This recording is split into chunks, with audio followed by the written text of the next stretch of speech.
जीजी, अम्मा की तबीयत ठीक नहीं है, आकर मिल जाइए। बहुत याद आ रही है आपको। रक्षा के शब्दों में अन्वय विनय था। हाँ भाभी, सोच तो रही थी मैं भी कि लेकिन घर की जिम्मेदारियों के कारण निकलना ही नहीं हो पा रहा है।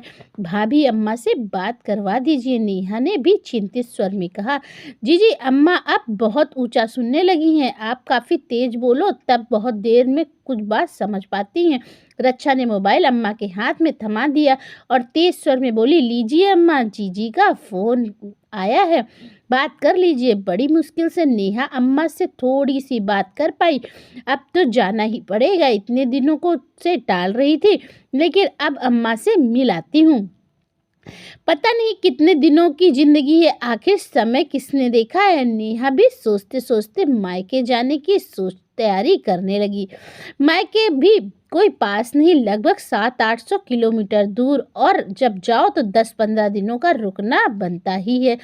अभी इसी लॉकडाउन में भैया की नौकरी छूट गई और घर के बाहर ही एक छोटी सी परचून की दुकान खोल ली।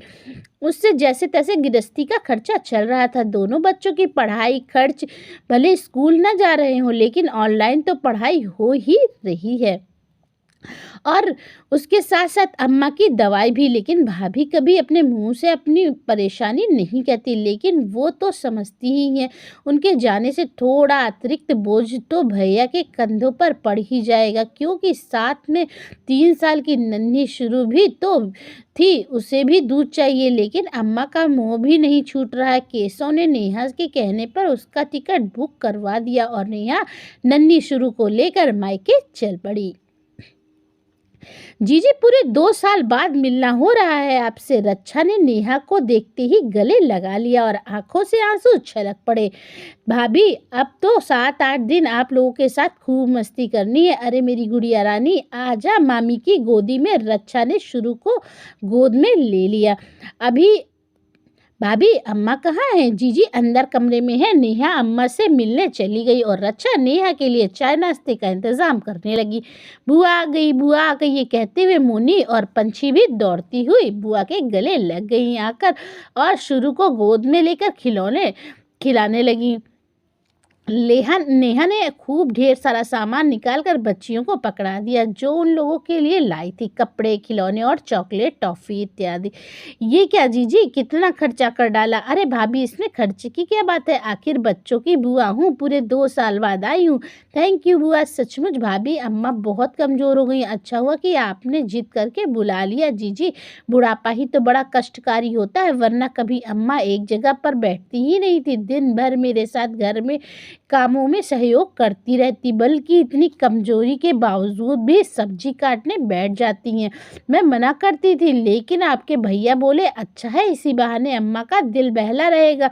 अब तो फिर मैं भी नहीं मना करती हूँ। भाभी, आप बिल्कुल सही करती हैं। नेहा ने महसूस किया कि भाभी बहुत समझदारी से घर चला रही हैं। दोनों काम वालियों को हटाकर और सारा काम खुद ही संभालती हैं और अम्मा को देख रेख बखूबी करती हैं। भले अपने खाने पीने में कटौती कर दे, लेकिन अम्मा के दोनों समय फल जरूर देती हैं, और दवाइयाँ भी बिल्कुल समय से। बहुत अच्छा लगा नेहा को कि उसकी अम्मा सचमुच भाग्यशाली, वरना आज के समय में बुजुर्गों की देखभाल के लिए बहू बेटियां मुंह मोड़ लेती हैं। नेहा बच्चों को घुमाने के बहाने बाहर ले जाती है और खूब सामान दिलवा लाती है। कभी कभी इसी बहाने घर की जरूरत का सामान भी ले आती। हालांकि रक्षा गुस्साती, लेकिन नेहा उसकी कोई बात नहीं सुनती। अम्मा के साथ रहकर नेहा को बहुत अच्छा लगा और 15 दिन कब और कैसे कट गए पता ही नहीं चला। भाभी ने एक बार भी जुबान से अपनी मजबूरी को नहीं बयां किया। नेहा का भी बहुत अच्छी तरह से ख्याल रखा। आज नेहा वापस जा रही थी। रक्षा को तो बहुत रुलाई आ रही थी, क्योंकि नेहा रक्षा को हमेशा छोटी बहन के समान ही लगी। जब नेहा एयरपोर्ट से जाने के लिए ऑटो पर बैठने लगी, रक्षा उसको मुट्ठी में शगुन के रुपए पकड़ाने लगी। नेहा ने बिल्कुल साफ मना कर दिया, नहीं भाभी, जरूरी नहीं है कि हर बार शगुन ही दिया जाए। आप कुछ ना कुछ कहें तो क्या हुआ, मैं समझती नहीं हूँ कि आप कितनी मुश्किलों से घर गृहस्थी चला रही है। मुझे नहीं चाहिए ये शगुन। जीजी, अभी हम लोगों के लिए इतने भी गए गुजरे दिन नहीं आए हैं कि बेटियों को शगुन ना दे सके। प्लीज़ जीजी, दोबारा ना मना करिएगा। नेहा ने देखा भाभी की आंखों में आंसुओं से तर-तर बतर हो रहे थे और एक झटका सा लगा नेहा को और उसके एक पल भी गंवाए। झट से वो शगुन अच्छा के हाथों से ले लिया। भगवान करे सबको इतनी प्यारी भाभी मिले और मेरे भैया भाभी हमेशा ऐसे ही शगुन देने वाले बने रहे। और नेहा मन ही मन एक बेहद सुखद अनुभूति के लिए अपने गंतव्य की ओर चल पड़ी।